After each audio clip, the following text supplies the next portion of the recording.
तो दोस्तों अब तक जितने भी साउंड बार सुने हैं उनमें सबसे सस्ता साउंड बार आपको पता है कौन सा है जिसमें डॉल्बी एटमॉस दिया हुआ है? ये साउंड बार दोस्तों, ये है ज़ेब्रोनिक ज़ेब ज़्यूक बार 1000। और जो ये इसके यहाँ पे दोस्तों डॉल्बी एटमॉस लिखा है ना, इतने सस्ते प्राइस रेंज के बावजूद भी ये लोगों को और ज्यादा पुश कर रहा है इस साउंड बार को ज्यादा से ज्यादा खरीदने को। वैसे दोस्तों मैंने एक पोल भी डाला था और आपसे पूछा था कौन से ज़ेब्रोनिक मॉडल का मुझे सबसे पहले रिव्यू करना चाहिए, काफी टाइम पहले डाला था और उसमें आपने चूज किया था ज़ेब्रोनिक ज़ेब ज़्यूक बार 1000 डॉल्बी एटमॉस। आप भी ये लोग सोच रहे होंगे कि यार ये डॉल्बी एटमॉस इतने सस्ते में मिल गया सर, इसकी रियलिटी पूरा पर्दाफाश इस वीडियो में करने वाले हैं। वैसे दोस्तों डॉल्बी एटमॉस की परफॉर्मेंस के अलावा हम इसमें साउंड क्वालिटी भी देखेंगे दोस्तों कि इसकी साउंड क्वालिटी है कैसी और ये साउंड बार 10,000 रुपये में वैल्यू फॉर मनी है या नहीं। और दोस्तों सबसे ज़रूरी बात, अभी मैंने कुछ दिन पहले वीडियो बनाई थी जिसमें मैंने अपने फेवरेट साउंड बार आपसे शेयर किए थे, उसमें 10,000 रुपये के अंदर जो मैंने अपना मन पसंदीदा साउंड बार बताया था वो था JBL 270 271। लेकिन दोस्तों तब तक मैंने ये साउंड बार नहीं सुना था। लेकिन दोस्तों अब इस साउंड बार को सुनने के बाद देखेंगे कि मेरे फेवरेट जो कि अभी तक JBL का 270 था, ये इसको रिप्लेस कर पाएगा कि नहीं कर पाएगा। तो गाइस अच्छा भी है, लगेगा तो इन दोनों का कंपैरिजन भी हो जाएगा, JBL वर्सेस ज़ेब्रोनिक्स, मजा आएगा ना। तो दोस्तों फर्स्ट थिंग फर्स्ट, सबवूफर से स्टार्ट करते हैं। यहाँ आपको 5.25 इंच का साइड फायरिंग पैसिव सबवूफर मिलता है ये, जो कि दोस्तों यार काफी क्यूट सा है, बाकी छोटा सा है। इसको देख के ना मुझे क्रिएटिव स्टेज V2 की याद आ गई, उसके सबवूफर भी बिल्कुल ऐसा ही था, सेम टू सेम, और पीछे ही ऐसा छोटा सा बेस पोर्ट दिया गया था। एंड दोस्तों जो वोटेज में इंटरेस्टेड होते हैं उनको बता दूं ये 120 वॉट RMS का सबवूफर है। दोस्तों साउंड बार की बात करूं तो रेगुलर साउंड बार्स की तरह ही है। ऊपर की तरफ दोस्तों इसमें 4 बटन मिल जाते हैं, कोई टच स्क्रीन नहीं है, कोई भी फैंसी लाइट नहीं है, लेकिन दोस्तों उसके साइड में जो मैट फिनिशिंग दी गई है और यही सेम फिनिशिंग दी गई है सबवूफर के ऊपर, इनको बहुत बहुत बहुत प्रीमियम बनाती है। ऐसा लगता नहीं है कि साउंड बार सिस्टम 10,000 रुपए का है। इस साउंड बार में दोस्तों आपको सिर्फ 2 ड्राइवर मिलते हैं, कोई भी ट्यूटर नहीं मिलता है, जिसका साइज है 5.8 बाई 8.5 के रेस ट्रैक या ओवल शेप ड्राइवर मिल जाते हैं। पीछे की तरफ आपको सारे कनेक्टिविटी ऑप्शंस मिल जाते हैं जैसे कि AUX ऑप्टिकल, HDMI, EARC, भाई डॉल्बी एटमॉस भी तो सपोर्ट करवाना है। और दोस्तों इस साउंड बार का टोटल पावर आउटपुट है 80 वॉट RMS, यानी कि टोटल पावर आउटपुट कितना हुआ 120 what RMS and 80 what RMS, 200 what RMS। अब ये देखते हैं 200 वॉट RMS चिल्लाता कितना है। साउंड सैंपल सुनते हैं, ईयरफोन या हेडफोन लगा दो।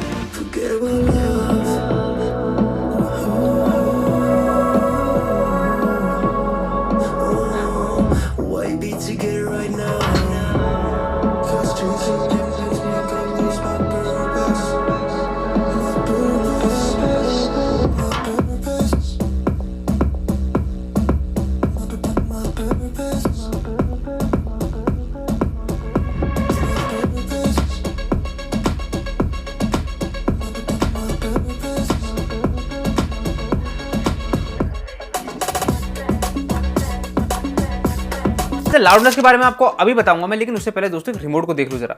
रिमोट बाकी रिमोट जैसा ही है, लेकिन इस बार इसमें मैट फिनिश मिल जाती है। इसको टच करने में काफ़ी मज़ा आता है, काफ़ी स्मूथ सा लगता है। और सबसे बड़ी चीज़ दोस्तों ये है कि इसमें सारे ज़रूरी कंट्रोल्स, बेस, ट्रैवल और तरह तरह के म्यूजिक मूवी मोड आपको मिल जाते हैं। और ये जो दोस्तों रिमोट्स होते हैं ना, ये मतलब वैसे रिमोट सेम ही है लगभग, जो ज़ेब्रोनिक्स में बोट और गोवो के काफ़ी सारे मॉडल्स के रिमोट आप एक दूसरे सिस्टम में भी यूज़ कर सकते हो। वो ऐसा क्यों है आपको साफ साफ पता है, जो हम घर में चीनी डालते हैं, जो लोग चीनी ज़्यादा खाते हैं उनको पता होगा कि ये रिमोट सेम क्यों है। हाँ तो भाई मैं आप सबको इस सिस्टम की लाउडनेस बता रहा था। देखो लाउडनेस बहुत ज़्यादा है, मतलब 2 ड्राइवर हैं और ऐसा बिल्कुल भी नहीं लगता है कि लाउडनेस यार मतलब कम होगी। 230 से 250 स्क्वायर फीट तक के रूम के लिए भी लाउडनेस काफ़ी है। बेस रूम को फिल नहीं कर पाएगा, लेकिन जो इसकी वोकल्स की जो वॉल्यूम है, जो मिड्स हैं, वो पूरी तरीके से फिल कर देगी। अब दोस्तों बेस ऐसा है ना कि बेस यार छोटा भी तो है, तो इसमें हम बहुत ज़्यादा एक्सपेक्ट नहीं कर सकते ना कि बहुत बड़े हम हॉल में रख दें। ठीक है, 5.25 इंच का बेस है। बेस कैसा परफॉर्म करते हैं मैं आगे बताऊंगा, लेकिन उससे पहले बात करूंगा क्लैरिटी की। क्लैरिटी जो है दोस्तों बहुत बहुत बहुत इंप्रेसिव है। प्राइस के साथ दोस्तों काफ़ी अच्छी डिटेलिंग आ रही है। ट्यूटर की कमी दोस्तों यहाँ बिल्कुल महसूस नहीं होती।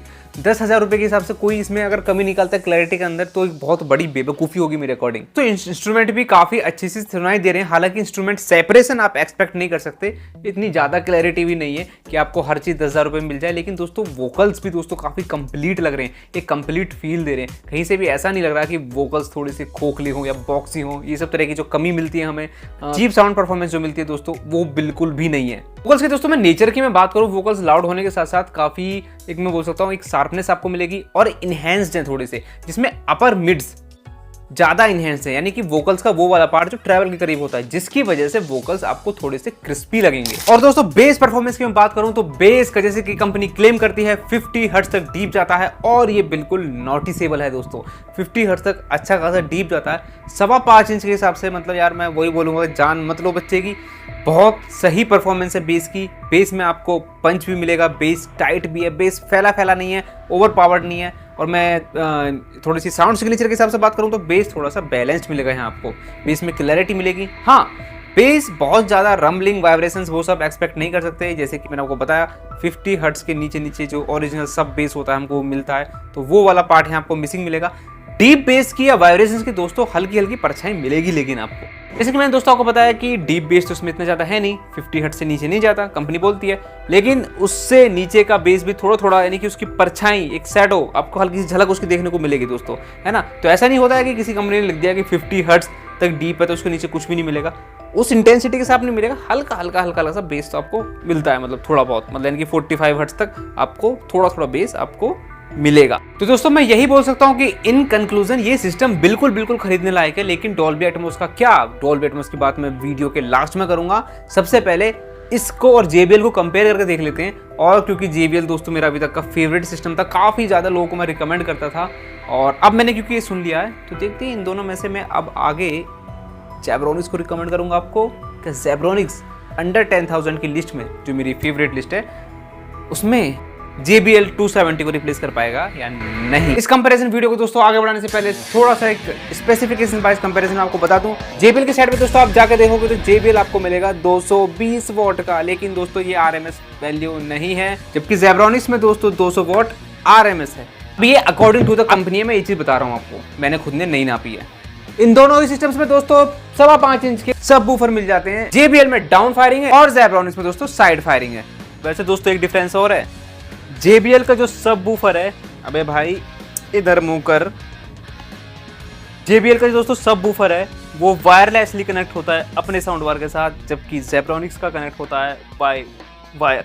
अब दोस्तों लाउडनेस के कंपैरिजन की बात करूं, लाउडनेस में यहाँ क्लियर क्लियर क्लियर विनर है, गेस करो, बहुत ही आसान है यार, Zebronics 1000 Dolby Atmos sound bar. दोस्तों बेस का कंपैरिजन करते हैं। JBL का जो बेस है दोस्तों सॉफ्ट है, डीप है, स्मूथ है, और यहाँ लेकिन आपको जो किक है, जो पंच है, आपको थोड़ा सा ब्लर मिलेगा, उसमें थोड़ा सा वो एक क्लियर पंच नहीं मिलेगा, क्लियर टाइटनेस नहीं मिलेगी, क्लियर अटैक नहीं मिलेगा। और दोस्तों जो सिस्टम का जो बेस होता है ना, किसी किसी का जो बहुत ज़्यादा सॉफ्ट होता है, वहाँ दोस्तों ये प्रॉब्लम आती है।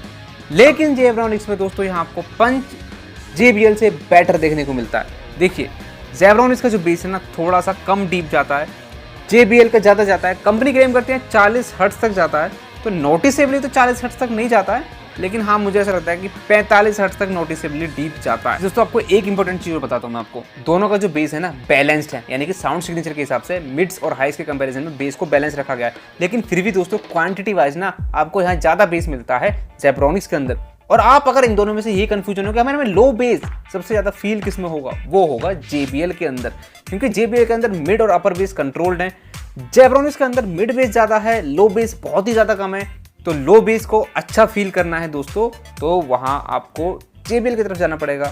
अब दोस्तों बेस यार सब कुछ नहीं होता, क्लैरिटी भी बहुत ज़्यादा ज़रूरी है। दोनों की दोनों सिस्टम बहुत ज़्यादा क्लियर हैं, लेकिन दोस्तों जब मैंने साइड बाय साइड कंपैरिजन किया, जब जाके असली फ़र्क समझ में आया। क्योंकि दोस्तों मैं अच्छे तरीके से जानता हूँ कि आप में से कोई भी इन दोनों सिस्टम्स को खरीद के साइड बाय साइड कंपेयर बिल्कुल भी नहीं करने वाला है, लेकिन इसीलिए बोल रहा हूँ दोस्तों, इन दोनों में से आप कोई भी सिस्टम खरीदते हो आंख बंद करके, तो बिल्कुल भी आपको डिसअपॉइंटमेंट नहीं होगी। लेकिन फिर भी दोस्तों मेरा काम है छोटी सी छोटी डिटेल को आपके सामने रखना, और वो छोटी डिटेल दोस्तों ये है कि जैसे मैंने आपको बताया ज़ेब्रोनिक्स के जो वोकल्स हैं कंप्लीट लगते हैं अपने आप में, ऐसा कुछ खालीपन सा नहीं लगता, ऐसा नहीं लगता है कुछ फ्रिक्वेंसीज मिस हो गई हैं ज़ेब्रोनिक्स के वोकल्स को। लेकिन जब आप JBL के 270 के साथ कंपैरिजन करोगे तो JBL में आपको लगेगा दोस्तों जो लोअर मिड्स हैं और अपर बेस में क्योंकि कम एनर्जी है, इस वजह से शायद दोस्तों वोकल्स थोड़े से अननेचुरल लग रहे हैं, थोड़ा सा टेलीफोनिक इफेक्ट आ रहा है हल्का सा, तो हल्का सा थोड़े से लाइट लगेंगे।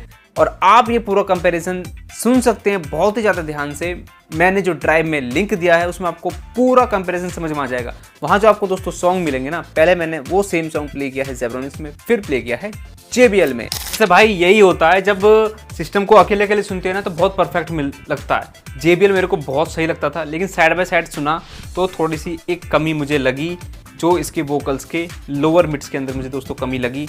और दोस्तों वो कमी बहुत ज़्यादा बड़ी नहीं है, लेकिन साइड बाय साइड क्योंकि मैंने सुना है तो मेरा फर्ज है आपको बताना। अब दोस्तों एक सवाल ये बनता है कि अगर मुझे इन दोनों में से कोई सिस्टम चूज करना हो तो मैं कौन सा चूज करूंगा। दोस्तों मैं साफ साफ चूज करूंगा यहाँ पे ज़ेब्रॉनिक्स को। मैं थोड़ा सा बेस में कॉम्प्रोमाइज़ कर लूंगा, लेकिन क्लैरिटी में थोड़ा सा एक कदम क्योंकि आगे है ज़ेब्रॉनिक्स। बाकी जैसे कि मैं आपको बार बार बोल रहा हूँ दोस्तों, दोनों में से कोई सा भी ले सकते हो, लेकिन हाँ ज़ेब्रॉनिक्स ने दोस्तों JBL को रिप्लेस कर दिया है। अब तो मुझे लिस्ट में भी अपडेट करना पड़ेगा। अंडर 10,000 किसी को मैं अब रिकमेंड करूंगा तो मैं रिकमेंड करूंगा पहली चॉइस ज़ेब्रॉनिक्स को, फिर JBL को। अब आप सोच रहे होगे कि यार ज़ेब्रॉनिक्स में डॉल्बी एटमॉस भी तो है। भाई डॉल्बी एटमॉस, मुझे पता है डॉल्बी एटमॉस की तरफ क्यों अट्रैक्ट होते हो। आप जरा इस वीडियो को सुनिए। इस वीडियो में जो शख्स बैठे हैं, जो भाई साहब बैठे हैं, ये हैं Karan Grover, director at Dolby Laboratories. और ये क्या बोलते हैं और इनसे जो क्या पूछा जाता है और वो क्या बोलते हैं, आप जरा इस वीडियो को जरा ध्यान से सुनिए। एक फाइनल सवाल, डॉल्बी इनेबल स्मार्टफोन हो या फिर जैसे साउंड बार आज बात कर रहे हैं, इसमें एक चीज क्या है जो कंज्यूमर्स इमीडिएटली नोटिस करेंगे? सिंपल शब्दों में, सरल भाषा में सबके लिए क्या होगा वो? यही खास बात है कि डॉल्बी एटमॉस सब लोग क्यों प्रेफर करते हैं। जो आप सिनेमा में देखते हैं और फिर वही पिक्चर आप घर पे देखते हैं, वही पिक्चर जब आप मोबाइल पे देखते हैं, एक्सपीरियंस एकदम सिमिलर होता है। अब दोस्तों इनकी बातों को सुन के आपको लग रहा होगा कि जैसा डॉल्बी एटमॉस का जो इफेक्ट हमें थिएटर्स में मिलता है, सेम मिलने वाला है हमारे रूम में। यार मिल सकता है डॉल्बी एटमॉस का पूरा इफेक्ट अगर आपके रूम में प्रॉपर AV रिसीवर, सब वूफर और multiple speaker, surround speakers including ceiling speakers मिले हों, जो पूरा एक 3D सराउंड एनवायरनमेंट क्रिएट कर सकें। 2 ड्राइवर से आपको डॉल्बी एटमॉस डिकोड तो हो सकता है, लेकिन आपको सराउंड इफेक्ट बिल्कुल नहीं मिल सकता। मुझे तो ये समझ में नहीं आ रहा है कि यार यूट्यूब पे लोग कैसे डब्बा खोल खोल के ये बोल देते हैं कि भाई बिल्कुल थिएटर लाइक फील आ रहा है। भाई थिएटर लाइक फीलिंग की जो स्टार्टिंग होती है ना, वो होती है प्रॉपर 5 चैनल से। तो डॉल्बी डिजिटल आप सिस्टम लो, अगर आपको सराउंड सिस्टम चाहिए तो आप किसी 2.1 डॉल्बी एटमॉस सिस्टम से ज़्यादा बेटर है एक 5.1 डॉल्बी डिजिटल सिस्टम, आप उसकी तरफ जाइए। समझी बात? तो इस तरह की मार्केटिंग गिमिक्स में मत फंसिए, ये बहुत ज़्यादा बढ़ता जाएगा। Dolby Atmos, Dolby Atmos, Dolby Atmos, हर जगह फ़ोन में भी डॉल्बी एटमॉस होता है। आपको थिएटर वाला फील मिलता है क्या? बहुत ही कॉमन सेंस है, नहीं मिलेगा। डिकोडिंग हो रही है, डिटेलिंग मिल रही है, अच्छी बात है, लेकिन वो सराउंड इफेक्ट नहीं मिल सकता। तो दोस्तों फाइनल कंक्लूजन और मेरी एक रिक्वेस्ट है कि इस सिस्टम को डॉल्बी एटमॉस की वजह से बिल्कुल मत लेना। क्लैरिटी चाहिए तो सिस्टम को आप ले सकते हो, और दोस्तों एक अच्छा सा क्यूट सा लुक चाहिए तो इस सिस्टम को ले सकते हो। मैं मिलता हूँ नेक्स्ट वीडियो में किसी नेक्स्ट टॉपिक के साथ। अभी के लिए बाय।